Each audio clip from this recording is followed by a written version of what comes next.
नमस्कार. दर शनिवारप्रमाणे पुन्हा एकदा आपण एकत्र जमलेलो आहोत. आपण गीतेच्या 4थ्या अध्यायामध्ये आहोत सध्या. तर 4थ्या अध्यायाचं मला असं वाटतं 32वा श्लोक आपण घेणार आहे आज. आपण 32 पासून पुढे सुरू करूया. मी पहिले गीताईचा श्लोक घेतो आणि मग त्याच्यानंतर पुढे जाऊया आपण. तर ही स्क्रीन शेअर करतो तुमच्यासोबत.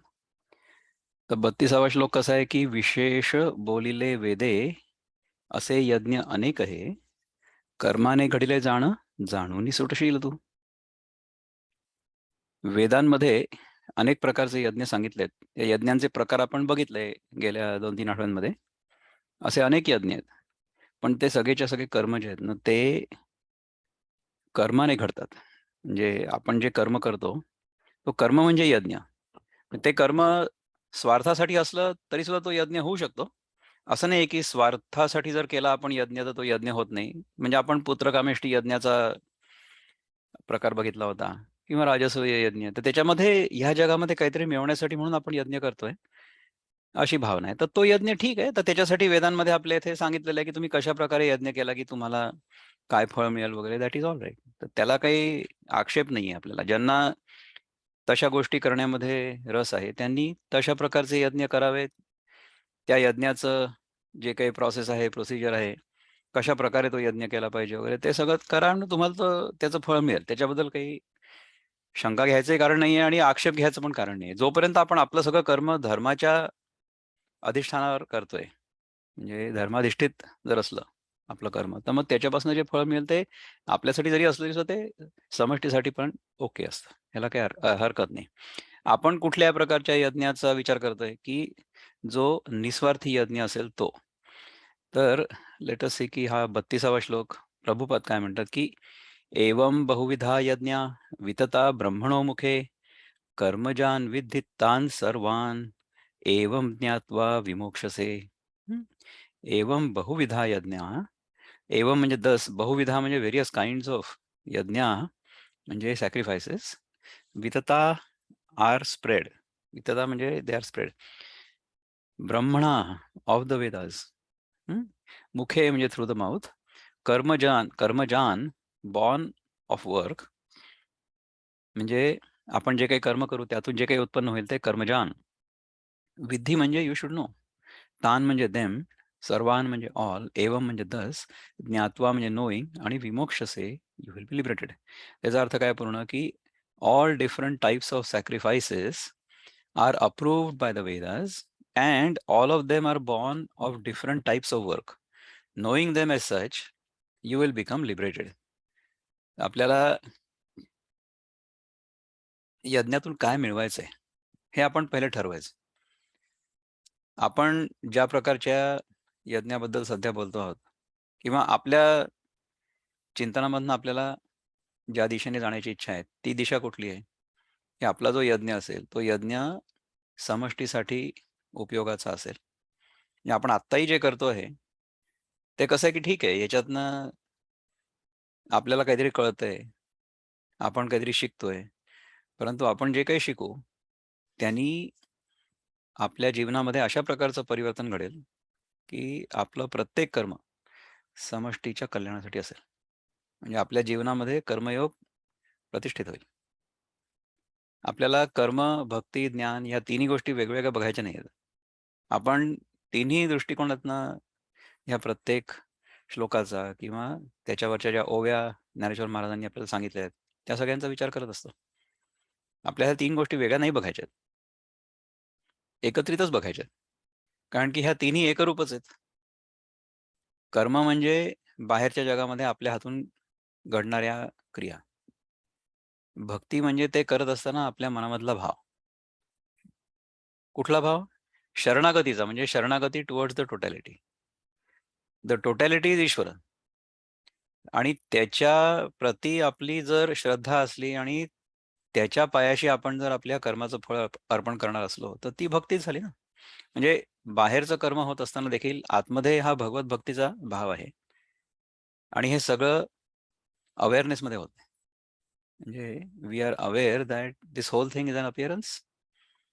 It's an appearance within me. I am the ultimate. म्हणजे माझं जे खरं स्वरूप आहे, my pure consciousness, that's the ultimate.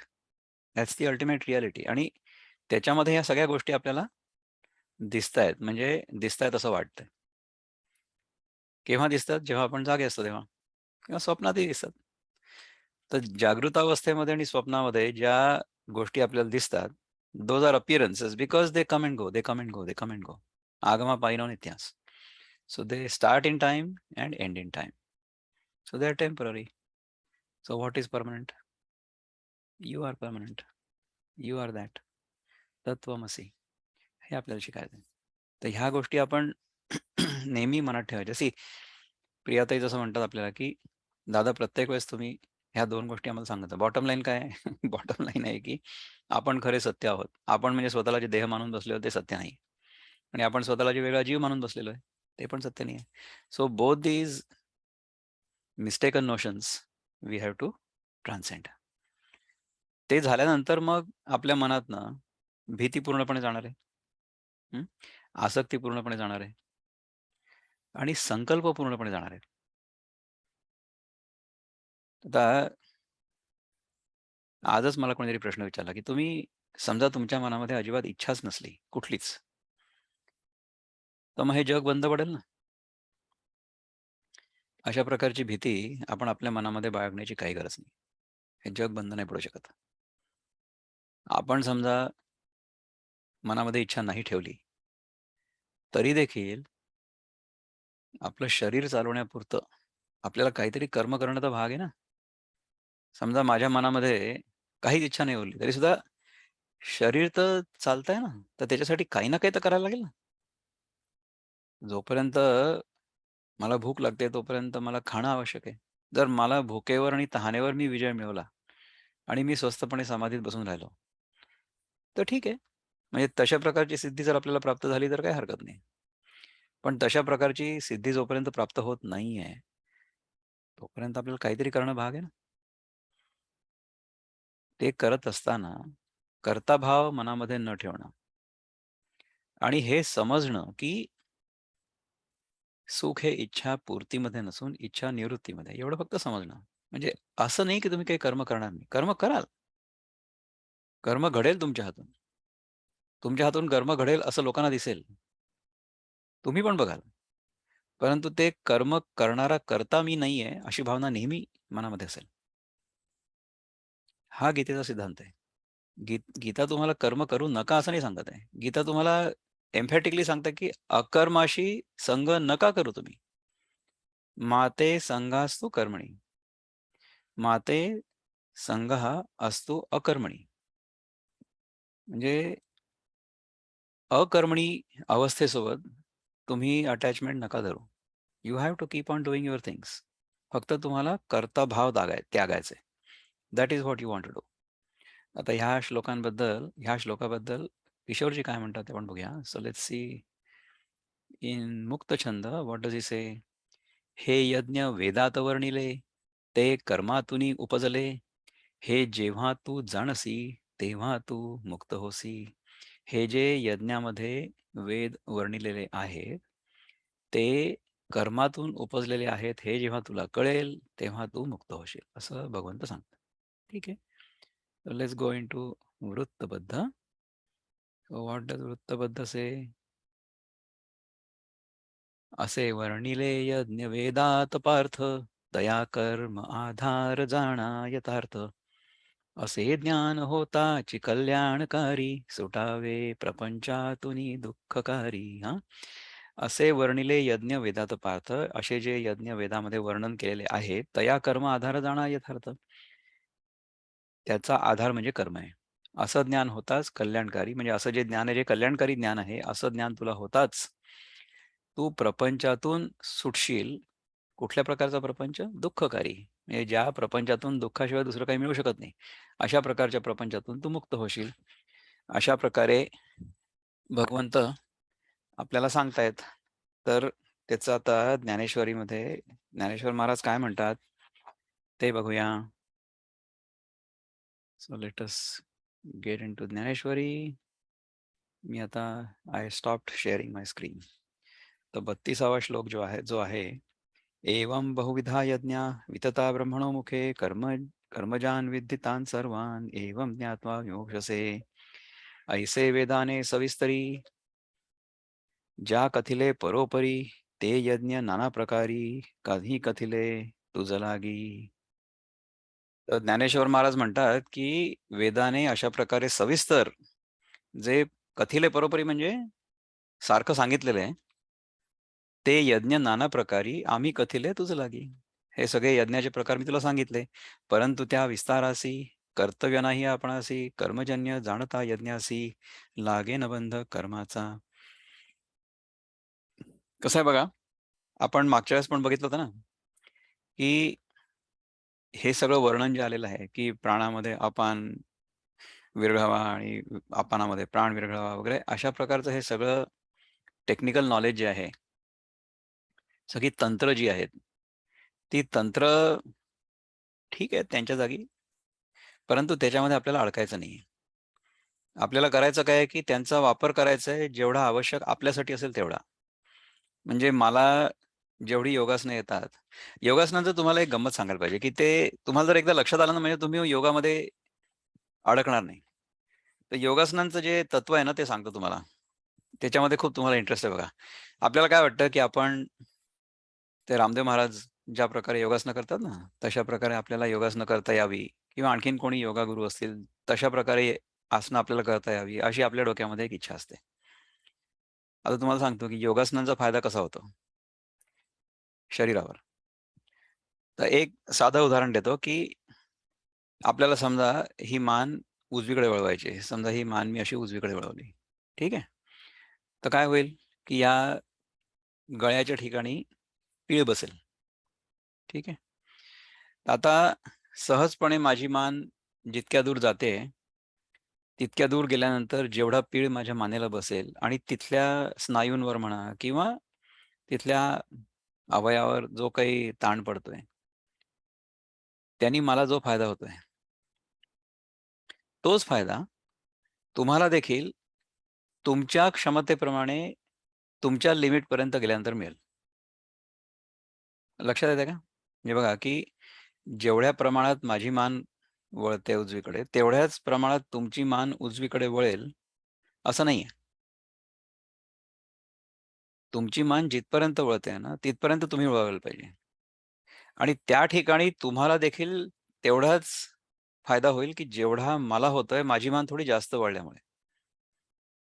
तर प्रत्येक शरीराची जी लिमिट असते ना, म्हणजे ज्या जागी जाऊन आपल्याला ताण बसतो, ऑप्टिमम ताण, ती प्रत्येक शरीराची क्षमता वेगळी असते आणि एकाच शरीराची क्षमता वेगवेगळ्या वेळेस वेगवेगळी असते.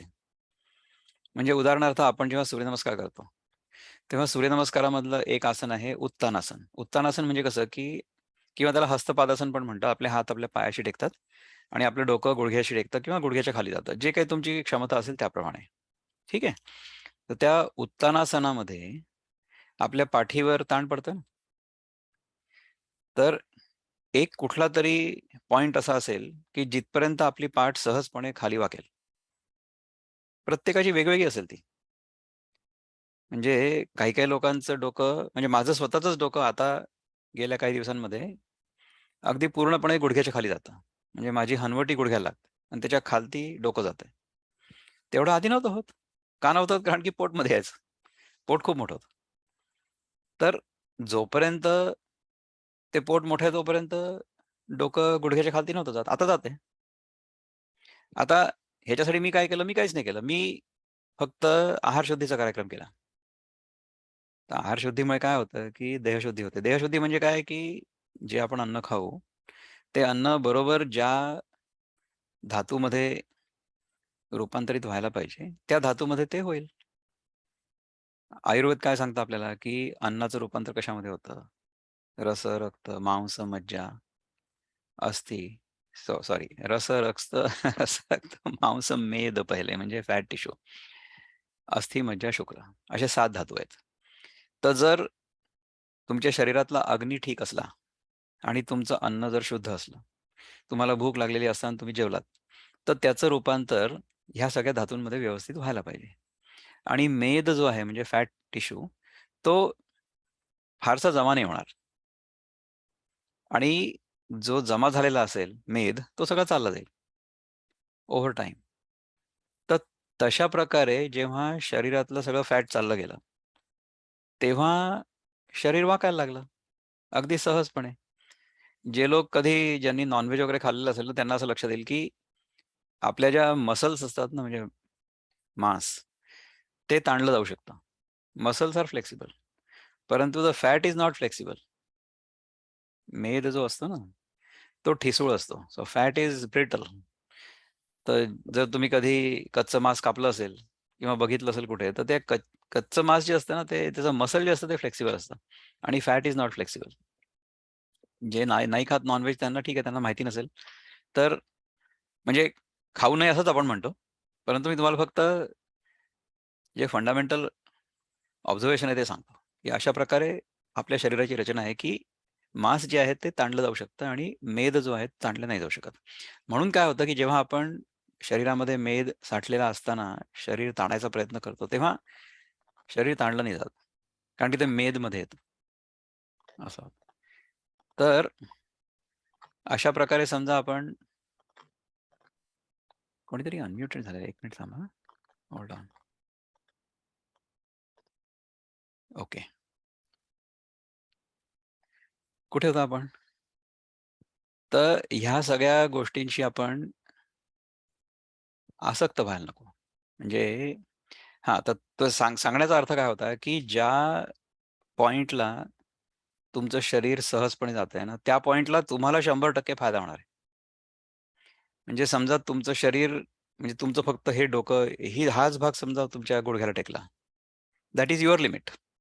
ही तुमच्या शरीराची आजची क्षमता आहे. तर त्या पॉइंटला तुम्हाला 100% फायदा होणार आहे, जेवढा मला होणार आहे by touching my chin to my knees असं होणार आहे. लक्षात येतंय का तुम्हाला? त्यामुळे कसं आहे, की योगासनांमध्ये ना आपण कोणाशी स्पर्धा नाही करायची. कधीच. योगासन हा एकच वर्ग असा आहे, की ज्याच्यामध्ये प्रत्येक माणसाला ए ग्रेड मिळू शकते. म्हणजे 100% मार्क. कसे? जेव्हा ते त्यांच्या लिमिटपर्यंत जातील तेव्हा. आणि त्यांनी कोणाशी काही कॉम्पिटिशन करायचीच नाही आपल्याला. मी समजा रामदेव महाराजांशी स्पर्धा करू म्हटलं, if I want to compete with Ramdev Maharaj, मग काय होईल? माझं शरीर कुठेतरी भलतंच वाकून जाईल आणि पुन्हा सरळ नाही होणार. मग आपल्याला अष्टावक्र वगैरे नाही व्हायचं. आपण जसे आहोत तसे ठीक राहायचं ना आपल्याला. त्यामुळे आपण कोणाशी स्पर्धा नाही करायची. तर योगासनांमधला जो सिद्धांत आहे तो हा आहे, की आपण आपलं शरीर आपल्या शरीराच्या क्षमतेनुसार ज्या बिंदूपर्यंत आपल्याला वाकवायचंय, त्या बिंदूपर्यंत आपण वाकवायचं आणि तिथे थोडा वेळ थांबायचं. तिथे आपल्याला 100% फायदा होणार आहे. लोकांशी आपल्याला स्पर्धा करायची नाहीये. त्यामुळे आपल्या योगासनांच्या वर्गामध्ये सगळ्यांना खूप छान वाटतं. आपण जेवढं आपल्याला सहज शक्य असेल तेवढं आपण स्ट्रेच करायचं. तेवढं ताणायचं आपलं शरीर आणि मग तिथे छान सहजपणे त्या आसनामध्ये स्थिर राहायचं. स्थिर सुखम आसनम असं पतंजलीने सांगितलं आपल्याला. तर जर त्या आसनामध्ये आपलं सुख स्थिर नसेल किंवा त्या आसनामध्ये स्थिर झाल्यानंतर आपण सुखी नसलो, तर वी हॅव ओव्हरडन इट. म्हणजे आपण आपल्या क्षमतेपेक्षा जास्त आपल्या शरीराला ताण दिलेला आहे. ते नाही करायचं. आपल्या शरीराच्या क्षमतेपेक्षा जास्त जर आपण आपलं शरीर ताणलं आणि त्याला आपण योगासन आहे असं समजलो, तर ती चूक आहे. ती आपली घोडचूक आहे. त्याच्यामध्ये नाही करायचं आपल्याला. तसं नाही करायचं त्यामुळे त्या यज्ञामध्ये किंवा योगामध्ये सुद्धा किंवा योगासनांमध्ये सुद्धा फारसं अडकायचं नाही आपल्याला. आपल्याला त्याच्यातून समजायचं काय? त्याच्यातून आपल्याला तदादृष्टू स्वरूपे अवस्थानम हे आपल्याला शिकायचं. Yoga is not a physical practice. Yoga is a spiritual practice. Yoga is not twisting the body. Yoga is straightening the mind. चित्तवृत्ती निरोधा तदा द्रष्टू स्वरूपे अवस्थानम. ते करायचं आपल्याला. तर योगासनांबद्दल आज तुम्हाला एक तेवढंच सांगितलं फक्त. दुसरं एक तुम्हाला उदाहरण सांगायला पाहिजे. म्हणजे त्याच्यावरून तुम्हाला एकदम लक्षात येईल पहा. आपण सगळेजण लहानपणी एक खेळ खेळलेलो आहे. कुठला खेळ? आपल्या हातामध्ये एक भिंग असतं, लेन्स. तर ते भिंग आपण सूर्यप्रकाशात ठेवतो आणि त्याच्या खालती एक कागद ठेवतो आणि ते असं भिंग धरून आणि वरनं सूर्यप्रकाश पडतोय आणि मग त्या भिंगातनं त्याच्या फोकल लेंथ प्रमाणे त्या कागदावर एक छोटासा बिंदू तयार होतो. म्हणजे सूर्यप्रकाश सगळा एका जागी केंद्रित होतो, एकवटतो. तर तो जो बिंदू असतो त्या ठिकाणी इतकी उष्णता तयार होते, की त्याच्यामुळे तो कागद पेट घेतो. हा प्रयोग आपण सगळ्यांनी केलेला आहे लहानपणी. I hope you have done it. आता पहा, की हे जे भिंग आहे ना, ते समजा त्या कागदाच्या थोडं आणखीन जवळ नेलं, तरी उपयोग होणार नाही. कारण की तो फोकस बरोबर होणार नाही. किंवा हे भिंग त्याच्या दूर नेलं फोकल लेंग्थपेक्षा, तर त्यानी पण काही उपयोग होणार नाही. तो कागद नाही जाणार. तर आपलं शरीर आपण जितकं वाकवतो म्हणतोय, ती आपली जी लिमिट आहे ना, that is our focal length at that time. तेवढं शरीर जर आपण वाकवलं, तर त्या ठिकाणी जी काही व्याधी झाली असेल आपल्याला, ती व्याधी चालली जाईल. आपल्याला त्याच्यापेक्षा जास्त जर गेलो तर फायदा नाही होणार आहे. त्याच्यापेक्षा कमी गेलो तरी फायदा नाही होणार आहे. तर तो फोकल पॉइंट कुठला आहे? तर तुमच्या लेन्सची फोकल लेंग्थ काय आहे त्याच्यावरती अवलंबून आहे. त्यामुळे तुमचं शरीर कुठपर्यंत वाकतंय, हे तुम्हाला स्वतःला आतनं कळायला पाहिजे किंवा आतनं तुम्हालाच कळेल फक्त ते बाकी कोणाला नाही कळू शकत. तर तशा प्रकारे जर तुम्ही तुमचं शरीर वाकवलं, तर चांगलं होईल. अवनीताई, आपण आल्या आहात. फार आनंद आहे आम्हाला. एक काम करा ना, हा. आपण एक 32, 33, 34 असे 3 श्लोक श्लोक जर म्हटले ना 4थ्या अध्यायातले, तर दॅट विल बी ग्रेट. म्हणते का प्लीज? एकच मिनिट फक्त उघडते. हां, उघड. तर बघा की गेल्या आठवड्यात अवनीताई आपल्याकडे नव्हत्या, त्यामुळे वी मिस्ड हर सिंगिंग. मग तू एक काम कर ना, मागच्या आठवड्यातले पण म्हणूनच टाक. एक काम कर, 30, 31, 32, 33, 34 5 म्हणून टाक. चालेल? Let's try to do. आपण 5 श्लोकांचं रेसिटेशन घेऊ आता, कारण की आपलं मागच्या आठवड्यात राहून गेलं होतं. So we don't want to miss out on Avni's beautiful voice. So let's make okay, sure that just a she's minute. आपण 30, 31, 32, 33, 34 असे 5 श्लोक घेणार आहे 4थ्या अध्यायातले. As soon as Avni is ready. Ready? Yes. All right, go for it. Wonderful. अध्याय 4था श्लोक 30. अरे, all right, ठीक आहे, चल. Whenever you are ready. Okay? Take it easy. Sorry, एक minute. No problem, no problem. असं होतं कधी-कधी, अशी भगवंताची इच्छा आहे, काहीच हरकत नाही. मागच्या वेळेस वी मिस्ड यू. अपरे नियता आहारापासून सुरू कर. 31 ना? नाही, 30 पासून सुरू कर. 30 पासूनच करून टाक. ओके. 30 पासून 34 पर्यंत. अपरे नियता आहाराः. चल सुरू कर. ओके.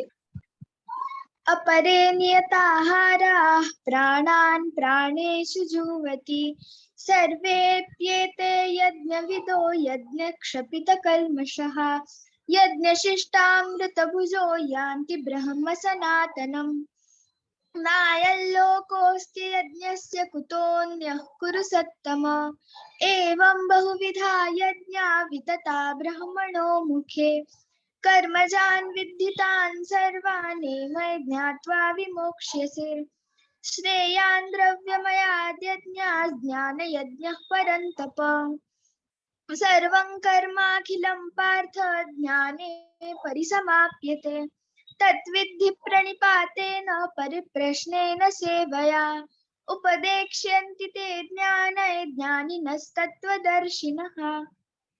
सुंदर. पहा बरं, आता नाव we are all caught up.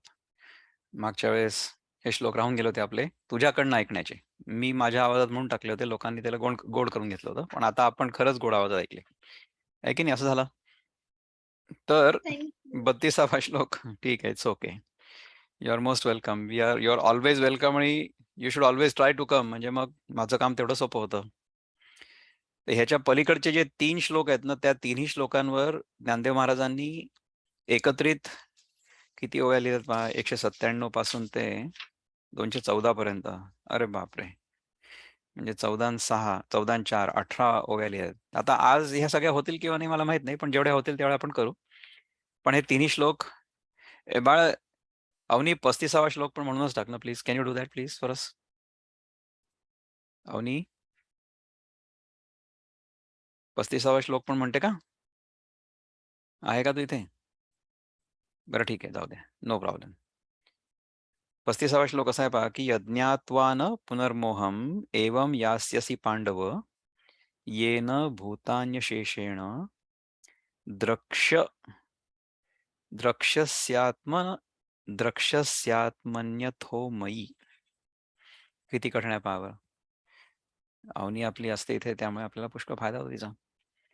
तर ह्या 3 श्लोकांचा एकत्रित अर्थ आपण पहिले आपले जे इतर गुरु लोक आहेत त्यांच्याकडनं बघू आणि मग त्याच्यानंतर will come back to Dnyaneshwari. So I am sharing the screen.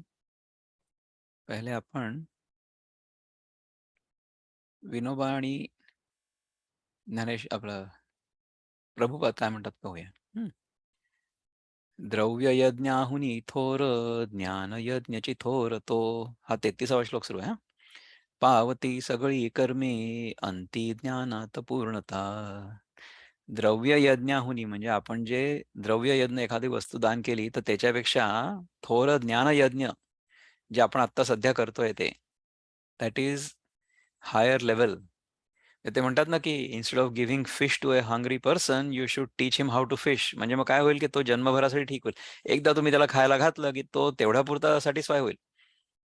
परंतु त्याला जर तुम्ही ते कसं करायचं हे शिकवलं तर मग तो जन्मभरासाठी he will get all set ना, असं होईल.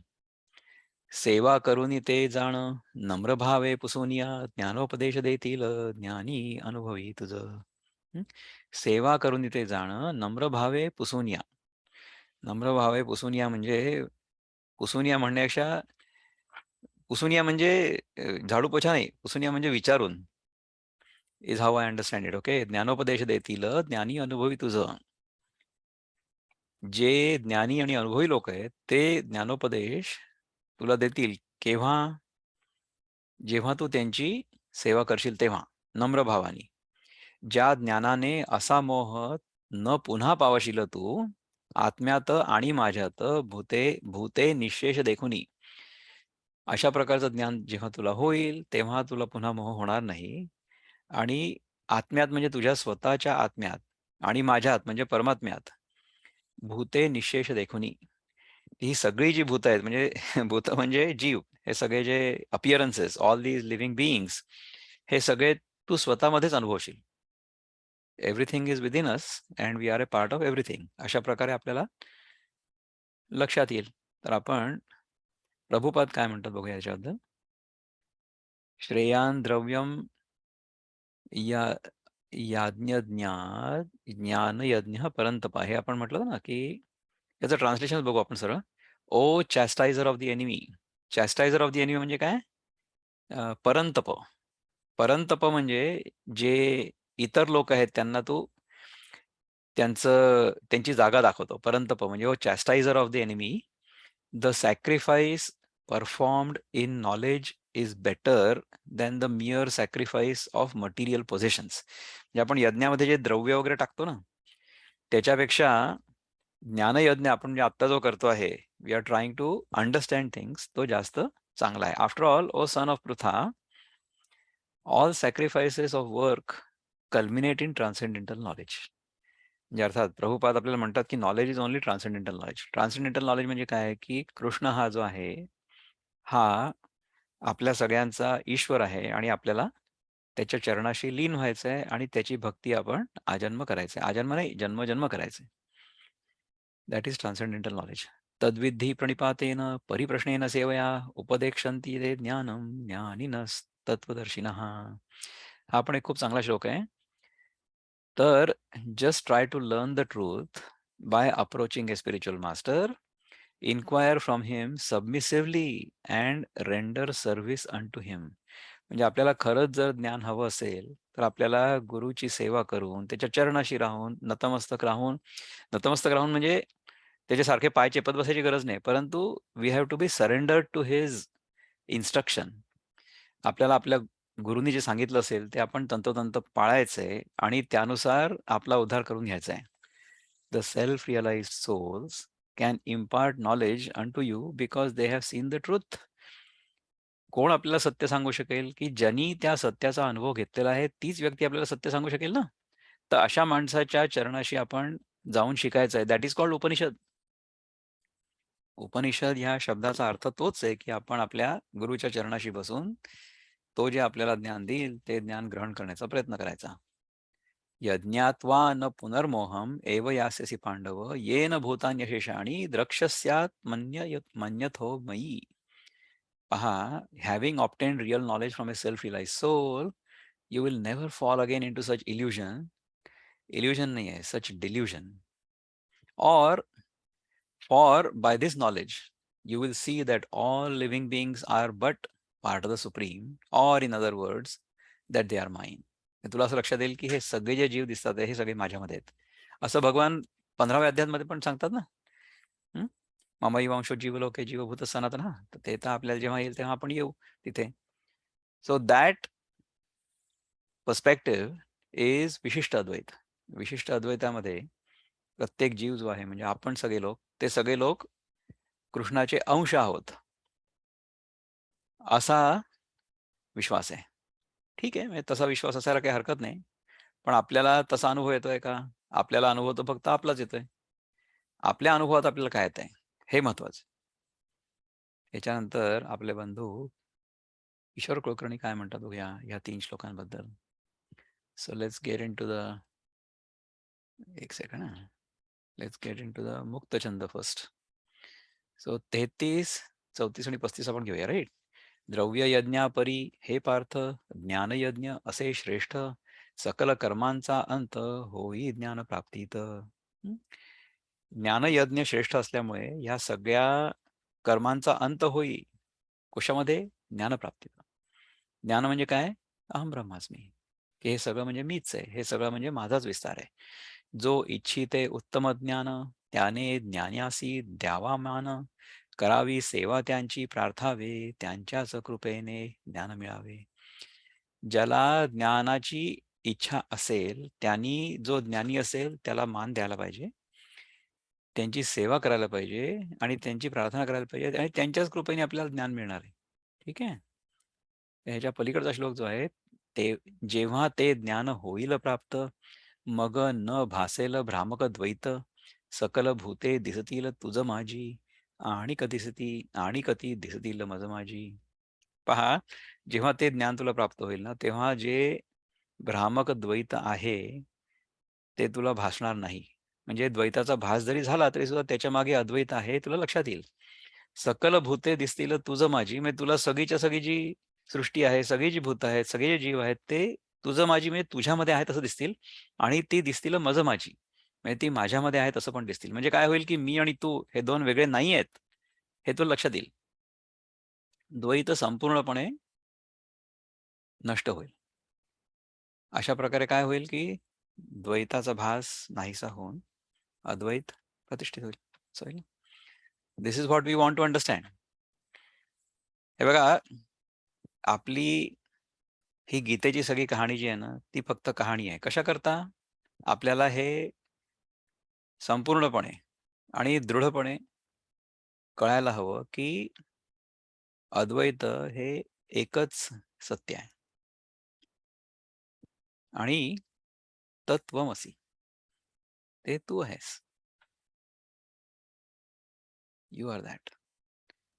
आपल्याला आपल्या स्वतःच्या अनुभवाच्या व्यतिरिक्त दुसरं काहीही माहिती नाही आणि सगळाच्या सगळा अनुभव आपल्या आतमध्येच होतो.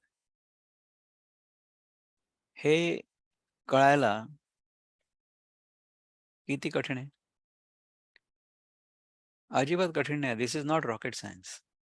आपल्या प्रत्येकाला आपल्या जीवनामध्ये आत्तापर्यंत आतमध्ये आपल्याला जो अनुभव आलेला आहे, तेवढाच आलेला आहे. त्याच्यापेक्षा जास्त नाही आलेला आहे. हे समजायला काय कठीण आहे? म्हणजे आपल्या व्यतिरिक्त जे काही इथे बाहेर आहे, जे दिसतंय आपल्याला, ज्याचा आपल्याला अनुभव येतोय, ते बाहेर आहे असं वाटतंय, परंतु अनुभव तो आत होतोय ना.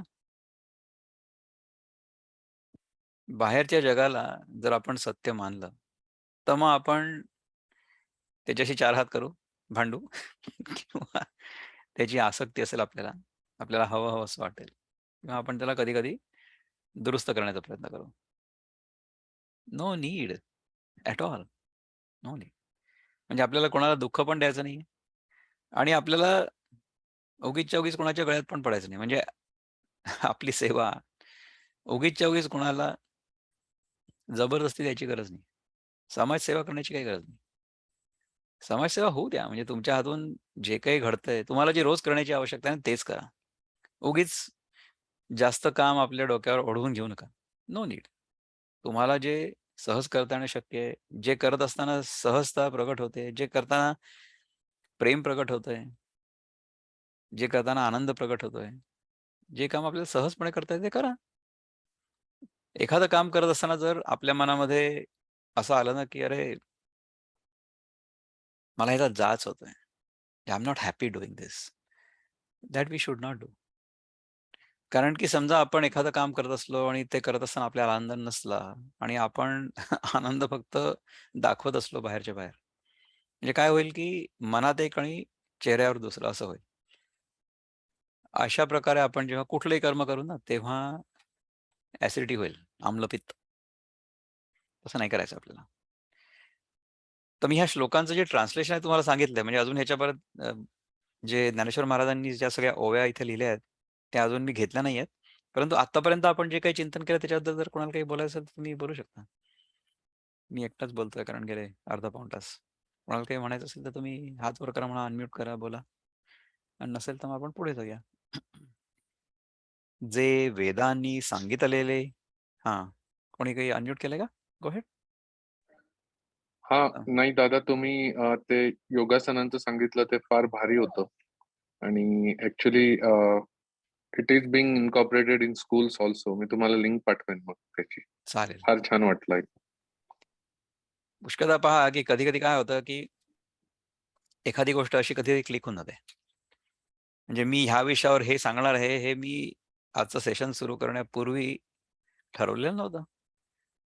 ते ओघाओघात सांगितलं गेलं, असं झालं.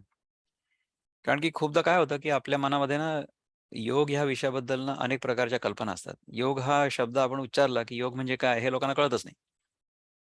तर योग शब्दाचा अर्थ वेगवेगळ्या कॉन्टेक्स्टनुसार वेगवेगळा असू शकतो.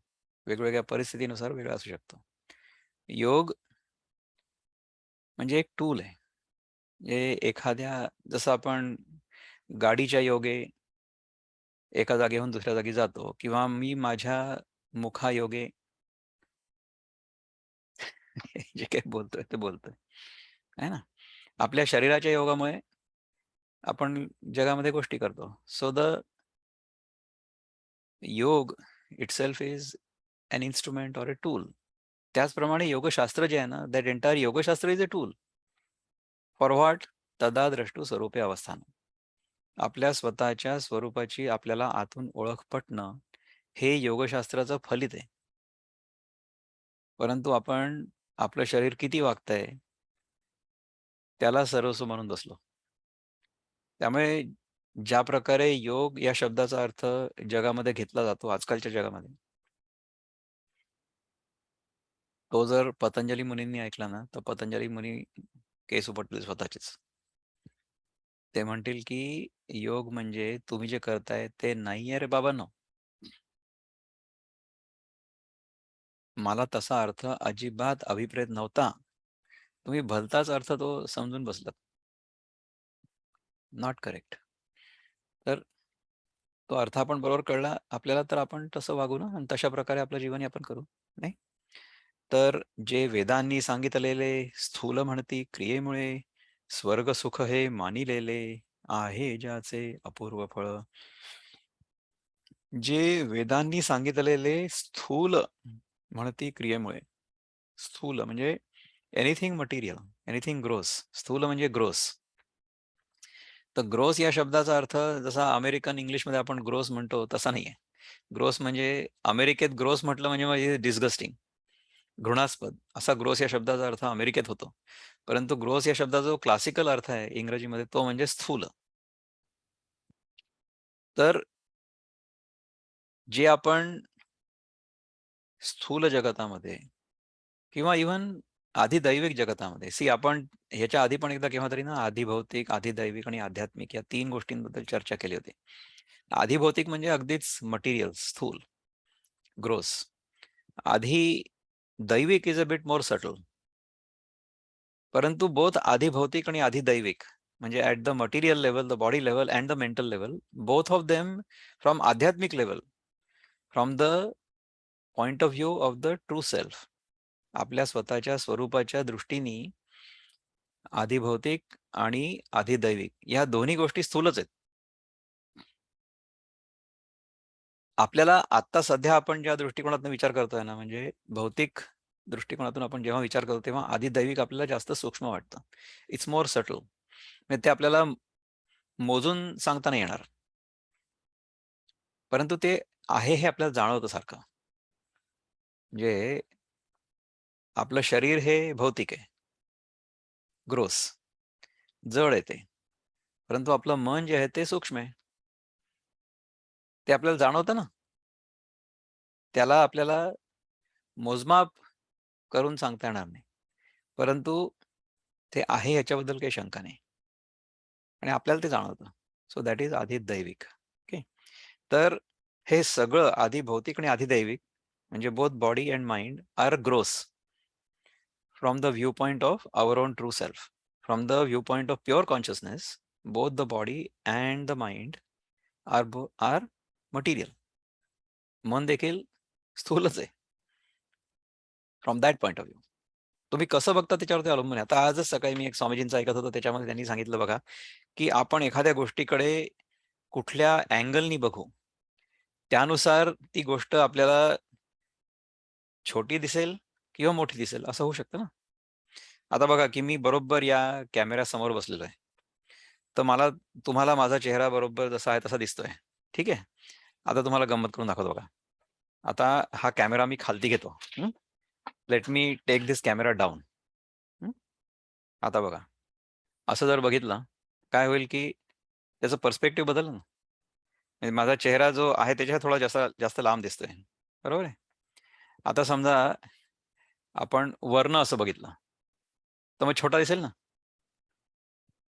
काय झालं, की पर्स्पेक्टिव्हमुळे आपल्याला जी वस्तू जशी आहे किंवा जशी दिसायला पाहिजे, तशी दिसत नाही, नाही का?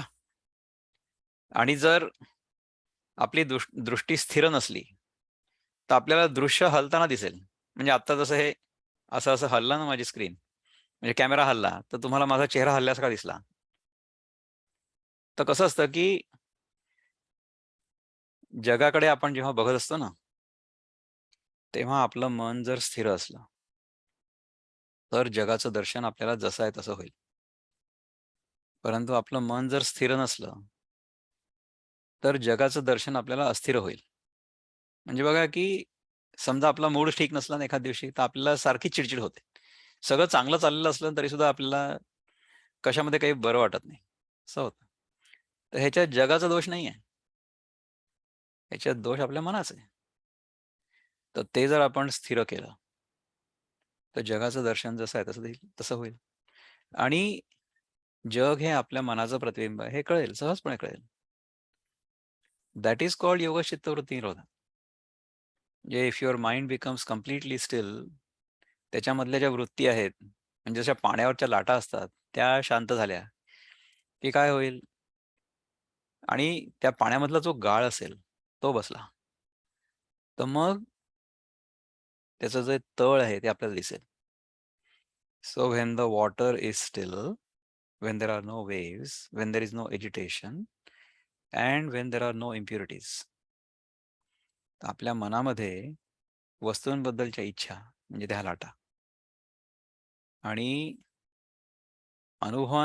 अनुभवांप्रती आसक्ती म्हणजे डिझायर्स फॉर एक्सपिरियन्सेस, ह्या दोन्ही गोष्टी जर शांत झाल्या, तर त्या शुद्ध सात्विक मनामध्ये आपण कोण आहोत हे कळायला लागेल. आणि ते थोड्या वेळासाठी जरी कळलं ना, तरी सुद्धा इतक्या आनंदाचा अनुभव येईल आपल्याला आपल्या आतनं, की मग आपण बाहेरच्या वस्तूंमध्ये, बाहेरच्या जगातल्या वस्तूंमध्ये किंवा व्यक्तींमध्ये आनंद शोधण्याचा प्रयत्न नाही करणार. मग आपल्याला हे कळेल, आतून कळेल. काय कळेल, की सुख हे देशकाल, वस्तू, व्यक्ती, परिस्थिती ह्या 5 गोष्टींवर अवलंबून नाहीये. ह्या 5 गोष्टी आपण जेव्हा मिळवतो, तेव्हा आपल्याला तात्पुरतं सुख अनुभवायला मिळतं. कारण की त्या देशकाल, वस्तू, व्यक्ती, परिस्थितीची इच्छा तात्पुरती आपल्या मनामधनं निघालेली असते. त्यामुळे इच्छापूर्ती आणि इच्छानिवृत्ती एकाच वेळेस होतात. सुख ॲक्चुअली इच्छानिवृत्तीमुळे होतं, नॉट बिकॉज ऑफ इच्छापूर्ती. हे आपण जितके वेळा सांगू आणि ऐकू, तितके वेळा ऐकून आपल्याला ते मनामध्ये दृढपणे बसवायचं आहे. म्हणजे even though we repeatedly say and contemplate on transcending desire rather than fulfilling desire. That repetition is worth it. कारण की हे आपल्याला खूप जास्त बसवायचं आहे आपल्या हृदयामध्ये.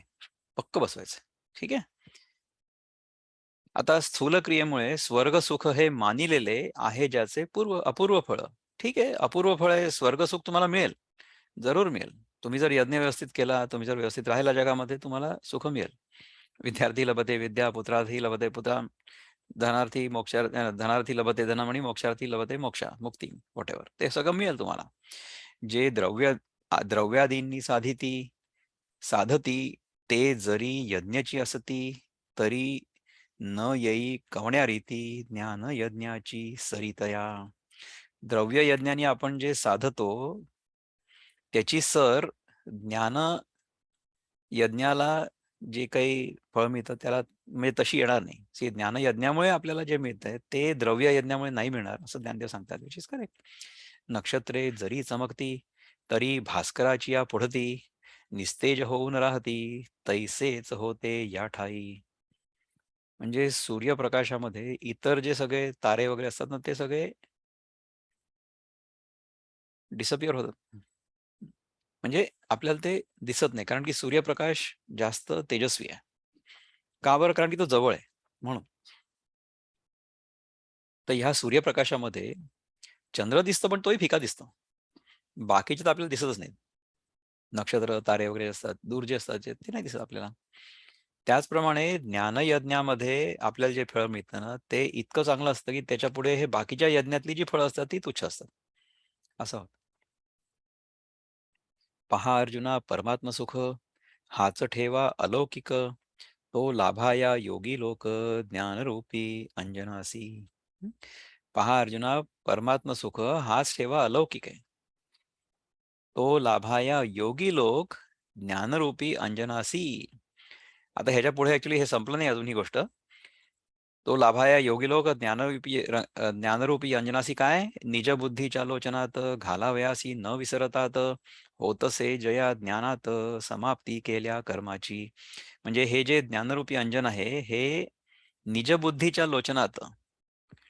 निजबुद्धी म्हणजे my awareness of my own self.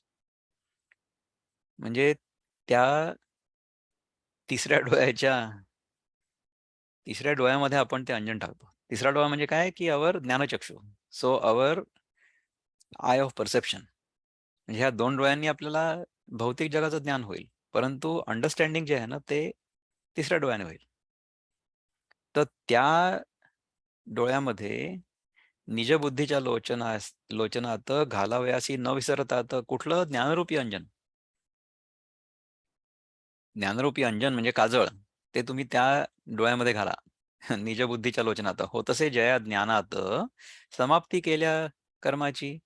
ज्या ज्ञानात, ह्या ज्ञानात, अशा प्रकारच्या ज्ञानामध्ये केल्या कर्माची समाप्ती होते. म्हणजे आपल्याला समजा हे ज्ञान झालं, म्हणजे आपल्याला हे आतून जाणवायला लागलं, की आपण आत्तापर्यंत स्वतःला कर्ता जे समजत होतो, कर्ता हा मिती मन्यते, नाही का? अहंकार विमूढात्म कर्ता हा मिती मन्यते आपण म्हटलं ना, आधीच्या अध्यायामध्ये श्लोक बघितला होता, राईट? तर तो मोह आपल्या डोक्यातनं चालला गेला. म्हणजे काय होईल, की आपल्या मनातनं तो कर्ताभाव चालला जाईल. मग काय होईल, की जे कर्म असेल ते सगळं जळून जाईल. कर्ताभाव जर गेला तर कर्म जळून जाईल. परंतु काय होतं, की कर्ताभाव आत्तापर्यंत जो होता, त्याच्या त्या त्या कर्माची फळं भोगायला लागतील. म्हणजे की ज्या कर्माच्या अवशिष्टामुळे किंवा व्हॉटएव्हर कर्म वॉज लेफ्ट ओव्हर हा जन्म आपल्याला मिळालेला आहे, हा देह आपल्याला मिळालेला आहे. तर देह मिळालेला असल्यामुळे हा देह सोडावा लागेल ना एक दिवस.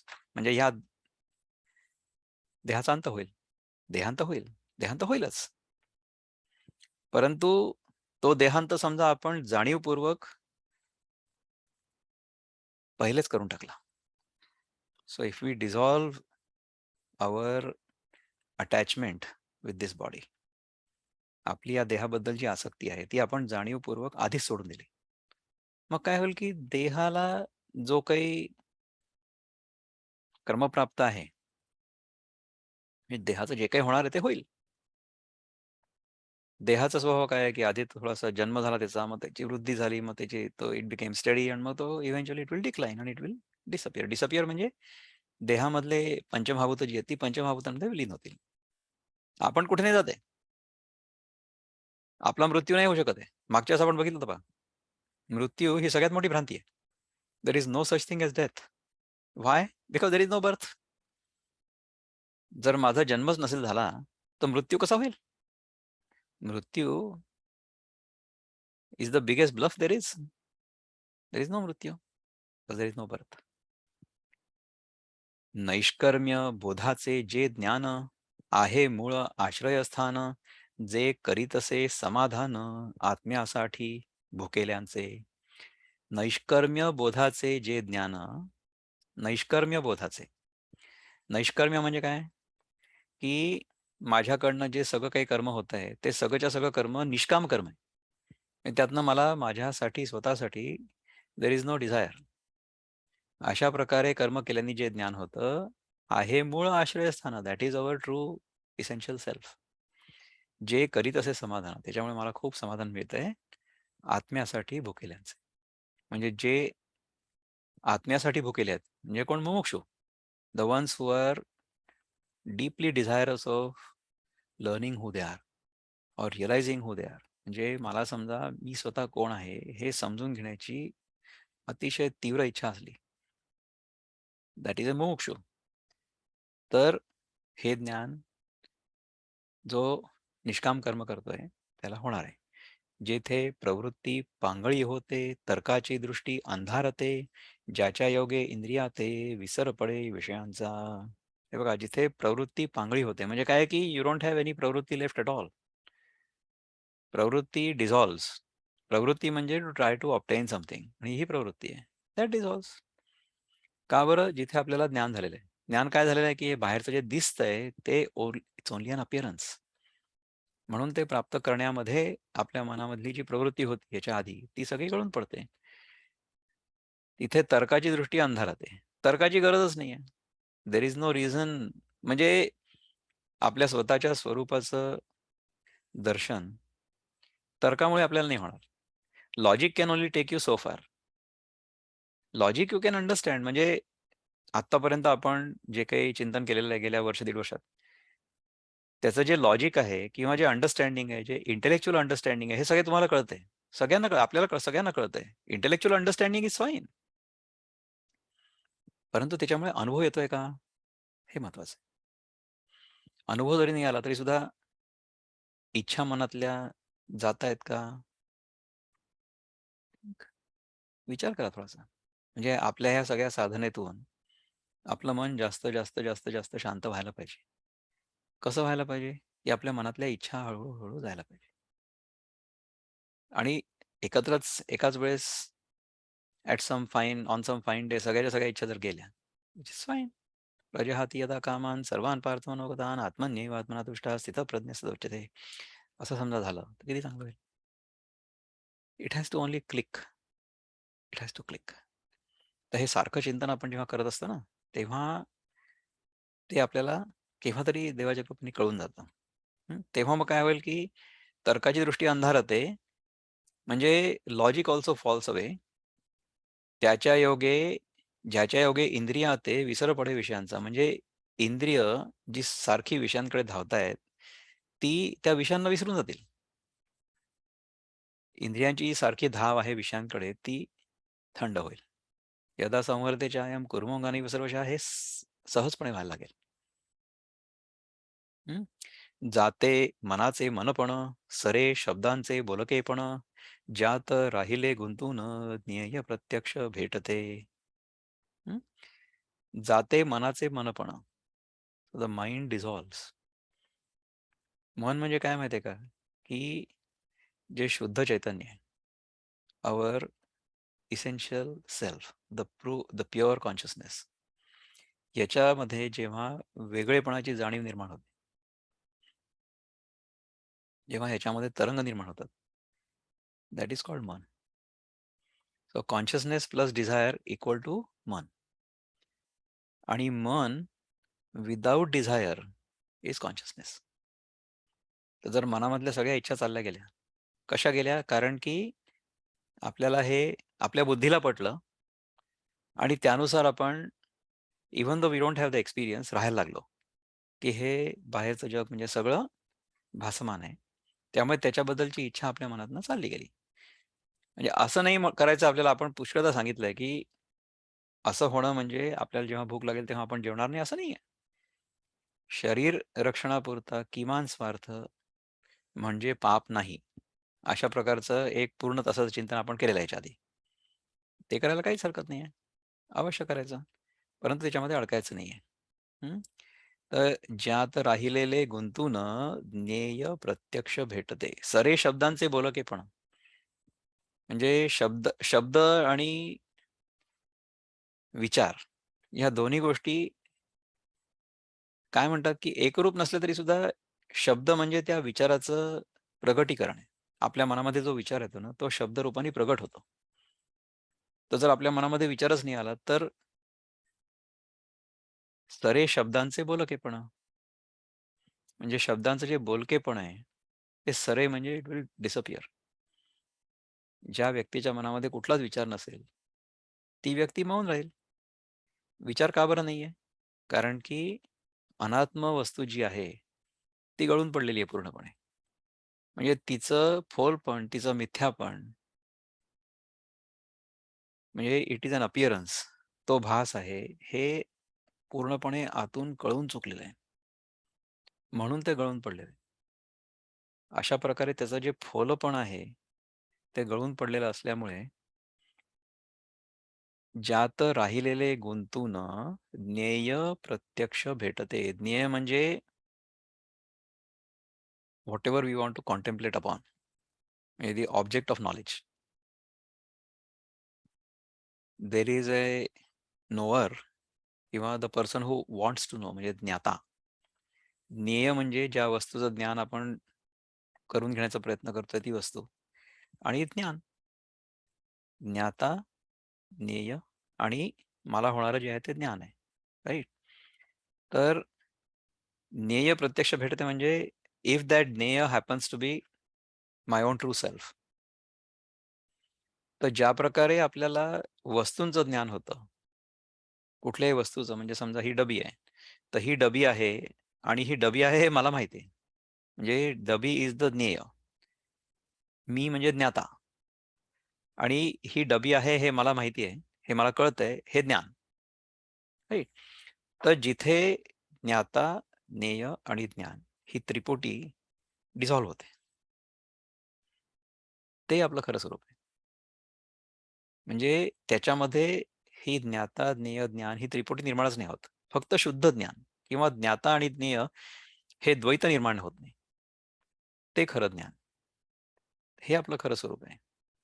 तर ज्ञेय प्रत्यक्ष भेटते याच्यामध्ये द्वैत नष्ट होते असं सांगायचं ज्ञानेश्वर महाराजांना.